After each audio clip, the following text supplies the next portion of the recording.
And here we go. Hello, everyone. Welcome to the 9th edition of Naviar Virtual, our virtual event. Today I have here with me Adrian Lane. Hi, Adrian. Hello. It's good to have you here. Thank you for being here with us today. Thanks very much for inviting me. Adrian is a regular participant in the Naviar Haiku Challenge. He's been participating for, I think, almost a year, I think, give or take.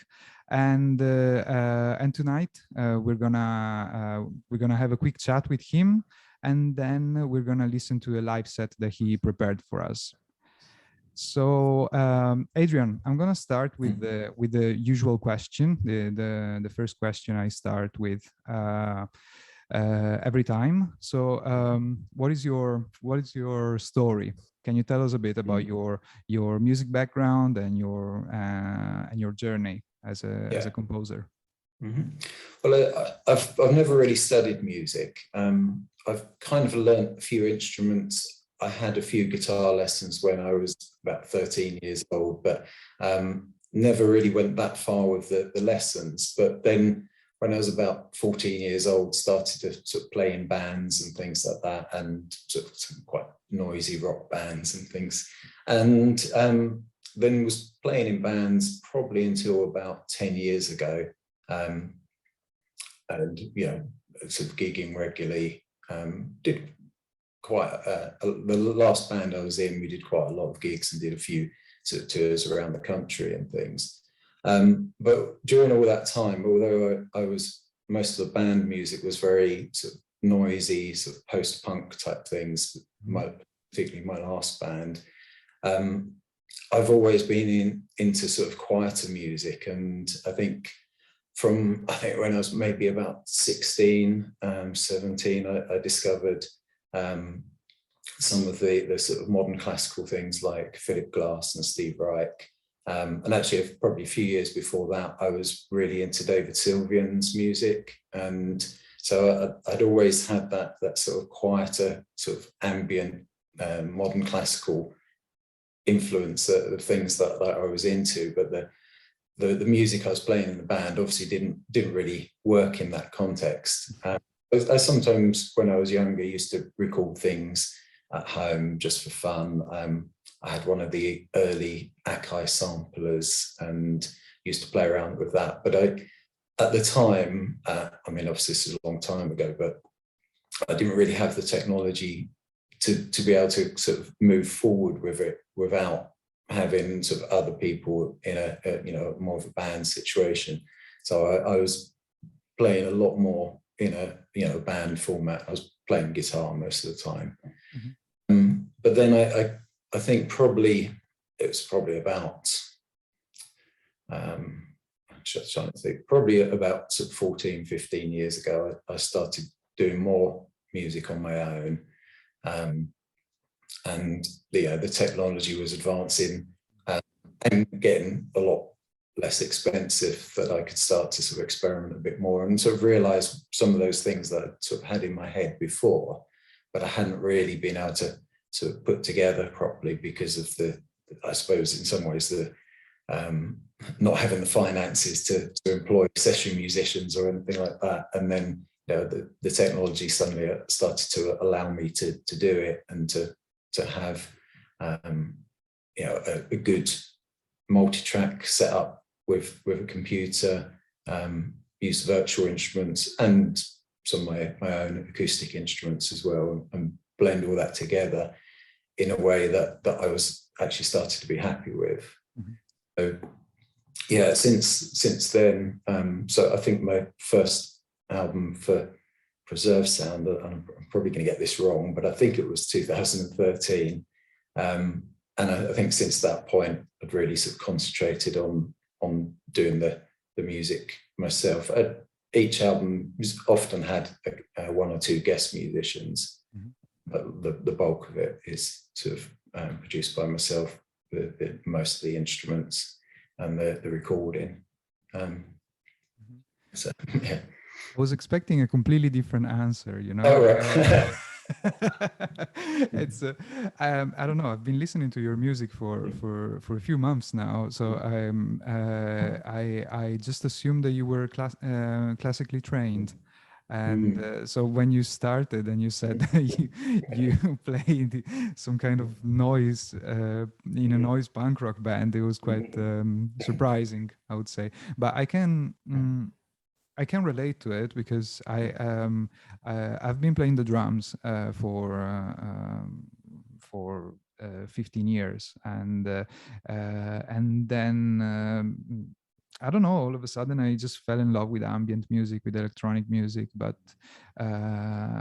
yeah, when I was already in my 20s. So I understand this sort of duality, and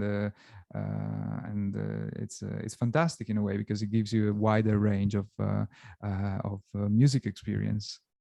And I think some of the sort of like the post-punk musicians, there'll be certain ones who would probably listen to a lot of kind of modern classical things as well. So there is that sort of crossover in a way, although it's not necessarily, you wouldn't necessarily hear it in the music as such. It wouldn't necessarily be expected just by listening to something. But I think people like sort of Steve Reich and Philip Glass, there's a lot of influence on other types of music that you wouldn't necessarily expect. Yes, absolutely. Well, speaking of which, one thing that that I find particularly interesting in your music, and it probably still has to do with this duality, is the combination of classical music and electronic music. Of what I always hear in your composition is this balance between digital and physical instruments and classical and electronic instruments. So it's how do you find the balance? What's the process that brings to life your compositions?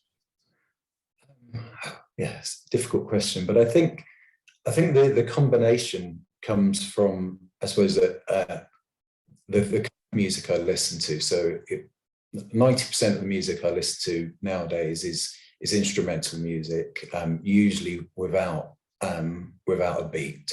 So it's kind of ambient neoclassical things. And I guess it's the desire when I'm creating something, it's the desire to actually to sort of put all those influences in there. And each day I listen to music when I'm going to work, and so there might be an ambient album that I have in the morning, and then a neoclassical in the evening when I'm coming back, and then it's kind of all those influences are just sort of put together. And I think with the electronic, I guess the way of finding the balance in there is the sort of sound, the electronic sounds I use. I try to make them somehow sound quite organic, and so there will be some that are obviously electronic and kind of synthesized, but they tend to be much sort of I guess they're not too sort of bright and not too sort of hard. They're much sort of sort of pad sounds and things like that. So they do blend quite well with the more sort of classical based instruments. And then with the instrumentation itself, some of that is going to be virtual instruments, sort of sample instruments and other types of virtual instruments. And then there's also a number of acoustic instruments.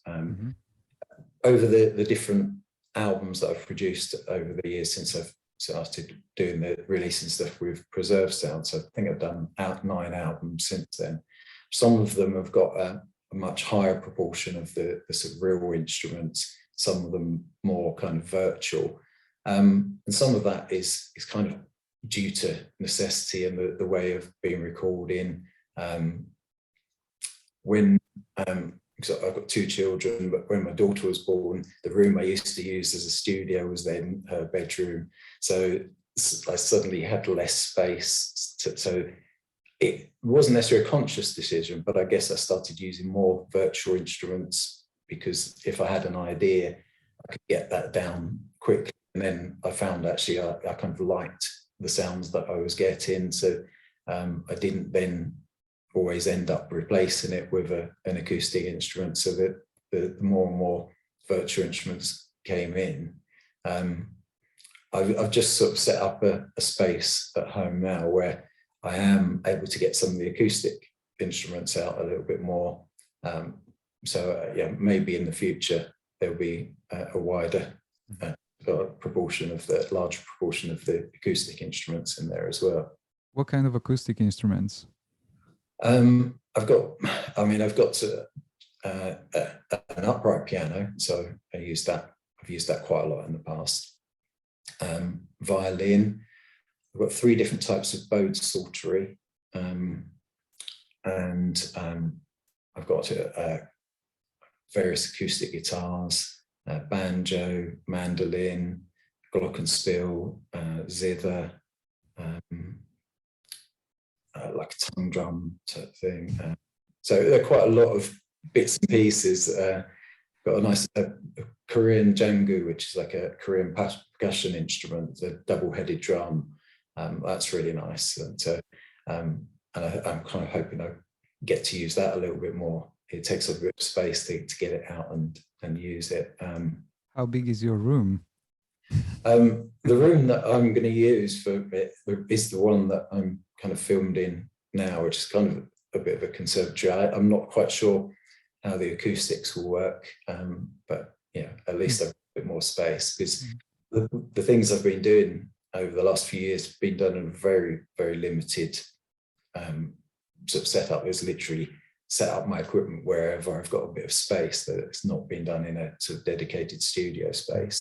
So, you know, I've got a bit more space to do that now. It's still not really it's not a purpose-built studio or anything like that, and it will be a room that will double as, you know, part of the household room as well. But it does hopefully give me some other possibilities in the future. Yeah.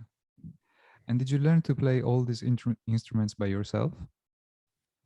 Yeah, pretty much. I mean, apart from when I was, like I said, when I was about 13, I think I had guitar lessons for 6 months or a year or something like that. And but then everything else is things where I just picked up the instrument, and, you know, I probably can't play them that well, but I can play them well in the context of the recording that I'm doing. Mm-hmm. And so obviously everything I write will be based on, you know, how well I can play that particular instrument. So I'm obviously not going to write a really complicated violin part because I can't play it. But then some of the more complicated violin parts might be done on a virtual instrument. Yes. And you know, then, you know, the way I write, I guess, is also then dependent on what instrument I'm using. Mm-hmm. Yeah, I understand. Well, as you mentioned, there is a lot of variety in your discography, and one thing that I find very interesting is that you had a few publications. You had albums published by very well-known record labels specialized in ambient and electronic music. I'm thinking, for example, of Preserved Sound, or Hibernate Recordings, or Whitelabrecs Recordings, and these are all very well-known record labels who publish extremely beautiful music, and your albums are there as well, and they're all very beautiful. What I wanted to ask you is, I'm interested in finding out more about how you approached these record labels, or if they approached you. I don't know. The reason I'm asking you is because, don't take me wrong, but Nowadays, we are told most of the times that we need to have a huge fan base. We need to be very active online on social media in order to attract the attention of record labels, so to speak. And but you only have a Facebook page, and obviously you have a website where you show all your works. But I wanted to find out more about how these publications were the process that brought these publications to life. Yeah, I mean, Preserved Sound was the first one, and I think I'm very lucky that Preserved Sounds picked up on my music, and it was really I'd been I buy a lot of stuff, a lot of music. I'm always buying music, usually on CD. I like the physical item, and I bought quite a few things from Preserved Sound. And one day I bought an album, and I just put in a message. Oh, if you've got time, have a listen to this. Not really thinking much of it, and then they got back to me and said, "Oh yeah, we really like it. We quite like to release it." It was. I guess, really lucky, but it was as simple as that. I didn't really think that much of it. I hadn't sort of sent loads of stuff off to lots of different labels or anything. It was just things that I was doing. The music I was doing was purely because I love producing music, and I've always produced music over the years. And as I kind of said earlier, some of those things I wasn't really able to realize what I had in my head because of sort of technology, and it kind of got to the point where I was able to realize that, and I just sort of said, "Oh, have a listen," and it kind of went from there. So that was how the Preserved Sound started, and obviously I did 6 albums for them, and with Hibernate, it was they contacted me, and I guess they were aware of my music through the albums I've done through Preserved Sound, but they contacted me as part of their it was some releases they were doing for what's called the 2.6 challenge. I don't know if you've heard of that at all, but it was to do with during the first lockdown over here in the UK. And during that time, we usually have the London Marathon that raises a lot of money for charities. And that wasn't happening. So a lot of charities were losing out. So someone came up with this idea of the 2.6 or 26, some sort of challenge that linked up with that number. And they had an idea at Hibernate to release 26 albums with all the proceeds going to charity for all those charities that had missed out because of the lockdown. Wow. And so they approached me, and I was really happy to do that. The White Label Recordings came about for me approaching them when, again, that was during lockdown. They started doing a series called Home Diaries, and I just sent them an email and a link to the other things that I've done on Preserved Sound and Hibernate as well. And they sort of got back to me and said, yeah, we like it. So they released that Home Diaries one as a digital only release. And then recently they've released a CD and digital album, The Fleet, which was released on the 28th of August. That's the most recent thing that I've done. And that was obviously off the back of the Home Diaries thing, and the sort of chatting after that about continuing to do things in the future, and hopefully I will continue doing other things in the future. Yes. So I've been very lucky, really, because in some ways I've always focused on the music, and I've never really thought that much about where it goes as such. I've focused on what I wanted to create, and then it was probably quite casual, kind of, oh, have a listen to this, and rather than me really sort of, I guess, I mean, this probably sounds sort of quite bad for those people who've tried really hard to get people to listen that haven't, but you know, I literally sent people emails and they did listen and they liked it. I think your approach was I'm thinking about your approach to preserve sounds, preserve sound.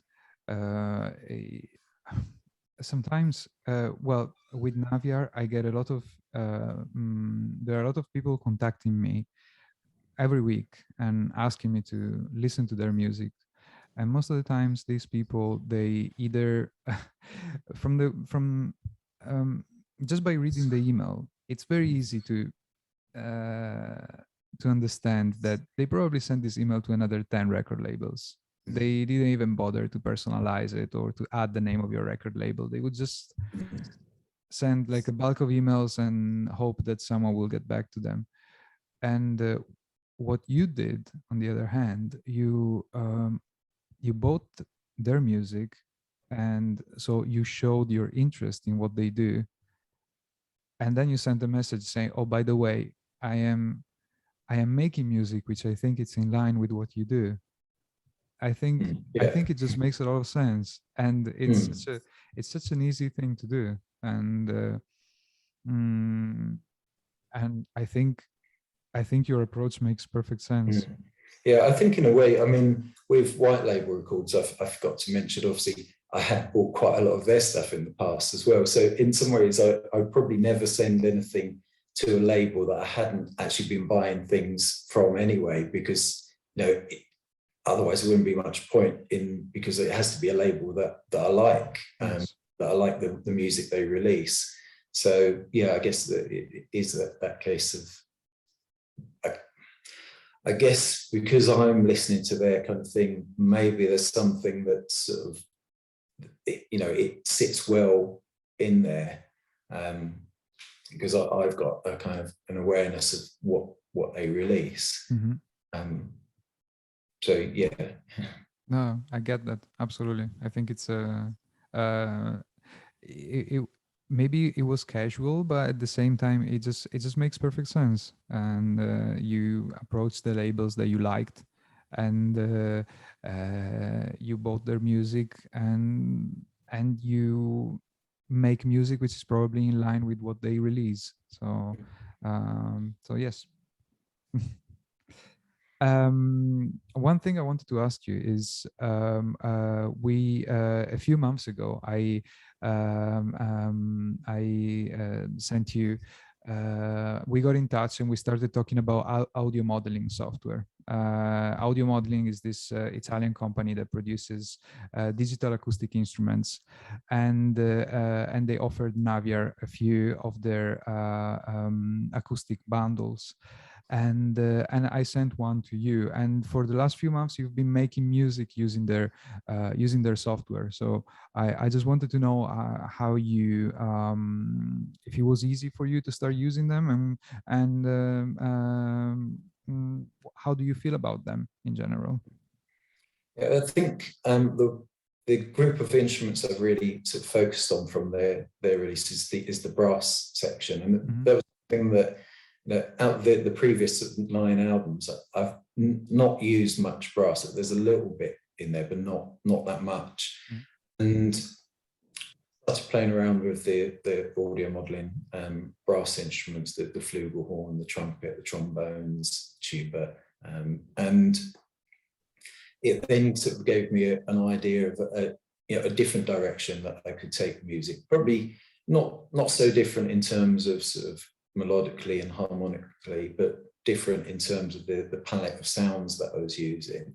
And in my head, I kind of had this idea of like a traditional brass band, but you know, I really like the sound of a brass band, but I don't generally like brass band music because the actual compositions are not really to my taste that much. Obviously, there's probably some things out there that would be, but I kind of had that idea that in my head, I imagined this brass band playing, you know, my sort of, you know, melancholy kind of cinematic music. And so I kind of used that as the basics of concept for when I was using the audio modeling software. And yeah, the audio modeling software, it's very responsive. So with the brass, it works really well.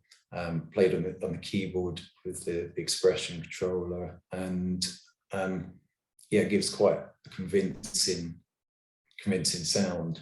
And so I would obviously think about that brass band idea. So I use 3 or 4 of their instruments as the main focus of the sound, and then I'd kind of fill it out with other sort of some synth pads and things, and some percussion, and maybe a couple of other sort of more sample-based instruments.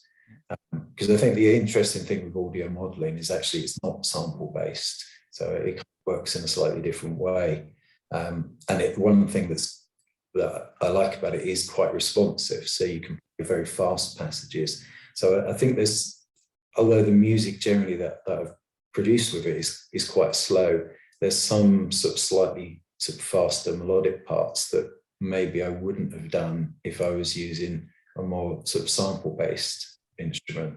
So I think it was kind of interesting for me doing that, and it's something I've got this concept in my head of this kind of post-classical, post-rock brass band. So that's something I'm kind of working on a bit more. Okay, this sounds very interesting. Maybe we can talk about it. We can talk about it later. But yeah, well, these are things that I noticed as well. That the instruments, they sound extremely authentic, and they are extremely responsive. They really add sort of more color to the compositions, because they just feel more. They just feel more natural, and the composition, the brass compositions that you made for the Naviar Haiku Challenge have been impressive lately. Really like them. And speaking of the Naviar Haiku Challenge, I wanted to ask you if you could tell me a little bit more about your approach to a challenge that requires you to make music in 7 days, because most of the artists who participate in our challenge, they are ambient or electronic composers, and whereas your compositions have most of the times they feature a combination of classical and electronic elements. So in my head, I think that they are a bit more complicated in a way, because they have this sort of they sound more like more defined composition, whereas ambient or electronic compositions, they can be ethereal, and they still sound complete, but a classical composition cannot be as ethereal, I think. So I just wanted to know whether you feel like it's more difficult for you to create a composition within this time frame, or is it just normal for you? I think in some ways it's quite normal for me, because sometimes when I've tried to work on things that are more, maybe a little bit more ambient, I struggle, because I tend to think in terms of sort of melody and harmony, counter melody, and so with the haiku challenge, the first thing I'll do is obviously I'll read the haiku, and then I'll try and think what ideas I can come from, what sort of concept I can take, and some of that can be to do with the overall mood. Sometimes it's a particular sort of phrase in there, and a couple of things that the haiku itself has affected the way I've composed something. So I remember one, I can't remember what the word off the top of my head, but it was something that maybe some word that suggested some sort of complexity, and so that gave me the idea of doing different bars in different time signatures, and then I started working on that, and then working a sort of melody that's that also then fit with the overall feel of the haiku. There was another haiku where I was thinking of how I could interpret it, and I had an idea of just like a basic system where I took each letter, or actually I didn't take each letter, I took each syllable of the haiku, and the first letter of the syllable I then sort of turned into a musical notation, the cycles of 8, and then saw what I had, and then played around with those little phrases, and then so the phrase was effectively playing the letters of the word, and then built it up from that. But there's always some sort of concept to start with. Usually, if I've got sort of time to work on it, usually it's in the evenings because I work full time. So if I have got time to work on it, it usually flows fairly quickly.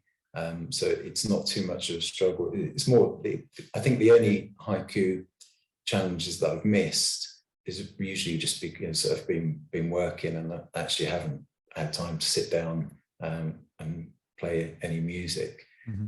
So yeah, in some ways I find it easy is the wrong word, because it's not easy, but it flows fairly naturally for me, and because I think I do think a lot in terms of sort of melodies, and I'll sit at the keyboard and play a melody, and then I'll kind of think, think of a counter melody, and during the haiku challenges as well, there's different things that I've been interested in, I've been listening to, and I brought that in there. I'm a big fan of the composer Arvo Pärt, and I watched a documentary about him, and there was some of his techniques, the tintinnabulation techniques that I thought, actually I could try some of that in there, and so that affected the way I produced some of the harmonies. Another point, I was watching something about Italian Renaissance music and stratofuga, I think it's called, but it's a way of producing like kind of imitations in different voices, so like 2 or 3 voices playing effectively the same part but like a fifth below, and there were certain rules that you had to follow for it to work.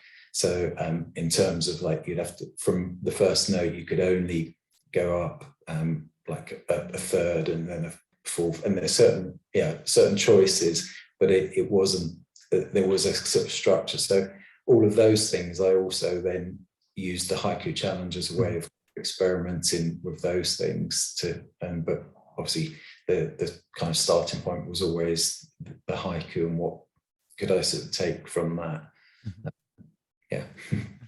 Yeah. It's wow. Yeah, I was you gave me so much information, like but I'm glad that the starting point is the haiku challenge, and then it somehow it allowed you to expand, so to speak, your the whole process of music making. Okay, Adrian, I have just one last question for you, which is something that I ask to all the people, all the artists that I invite to the Naviar virtual events. So, what are your plans? So, well, we've been talking about publishing your music on Naviar, which is something that we will do in the future. But if there is anything else that you would like to talk about, that maybe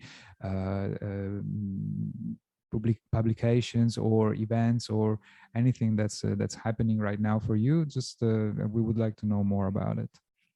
Yeah, I think it's already released, but the label, the release for White Label Recordings only came out a month ago. So that, for me, that feels like the thing that's sort of in my head at the moment.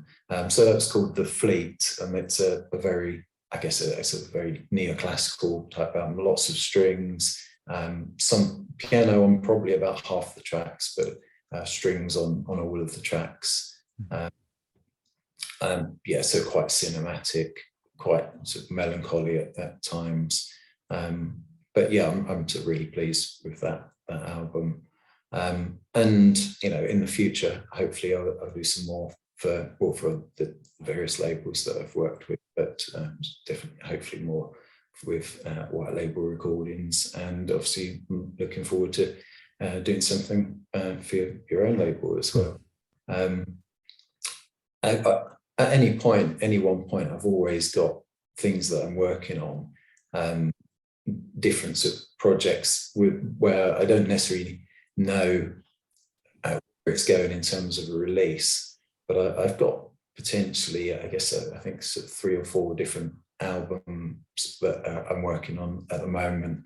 Some pretty much complete. I've got to do a bit of mixing and things, but I tend to work on kind of groups of compositions. So, you know, like we were talking about this idea of the kind of post-rock brass band thing. So that there's some other things that I've done with much more piano based, but with kind of percussive elements.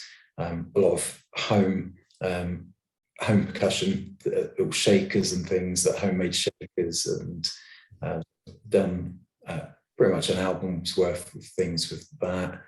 Some other things that I've been working on that are very string quartet based. One of the things I've always had this sort of ambition, I guess, since I was maybe 18, to write a string quartet. So yeah, I've been working on some things like that. So effectively, I have kind of written an album of string quartet music. It's, yeah, at the moment it's virtual string quartet, virtual instruments. At some point in the future, I would love to be able to employ a string quartet to actually play it. But you know, on the recordings, on the kind of the other side of that, the recordings, the sounds that I've got, I'm quite happy with from an aesthetic point of view. Listening, it sounds good. I'd kind of just like the idea of having a real live string quartet playing it. But you never know, maybe one day in the future. Yeah, hopefully. I mean, that would be fantastic. Really. Yeah. All right. Adrian, I would like to thank you very much for your time and for taking the time to answer my questions. And now we're going to be listening to the live set that you prepared for us. Would you like to introduce it? Yeah. So the live set is kind of, some of the pieces are based around the things that I did for the haiku challenge, and for the live set, I kind of expanded on this idea of the post-rock brass band, if you like. And so it's every kind of track within there has that brass element, and a lot of that brass is the audio modeling software. Not every single piece, but there's, you know, the bulk of it is audio modeling. And there's some things from the haiku challenge, some other things that I've been working on. And so, yeah, that's then all sort of mixed into one sort of longer mix. So I've reworked a couple of bits from the haiku challenge, sort of rearranged certain bits for the live set. Mm-hmm. Fantastic. Once again, thank you very much for your time. And thanks very much. Thank you. We're going to listen to your music now. Thank you.